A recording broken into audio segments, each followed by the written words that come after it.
সত্যি কি আমার আপনার মনে হয় যেভাবে জীবন যাপন করছি আমরা এতে আমরা জান্নাতে যাব? অনেস্টলি কি আপনি বুকে হাত দিয়ে বলেন তো, আপনার কি সত্যি মনে হয় এই জীবন যাপনের মধ্য দিয়ে আমরা সত্যি জান্নাতে যেতে পারবো?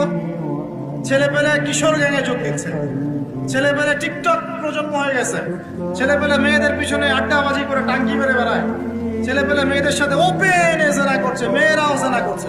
কিছু কিছু বদ মেয়ের স্বভাব এমন, সে চাচ্ছে যেন তার সাথে জেনা করা হোক।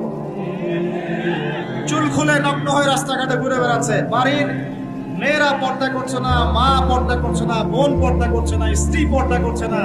দিব্যি বাসায় সুদের টাকা ঢুকছে, হারামের টাকা ঢুকছে, দুর্নীতির টাকা ঢুকছে, ঘুষের টাকা ঢুকছে। সত্যি মনে হয় যে এইভাবে আমল করে আমরা জান্নাতে যেতে পারবো?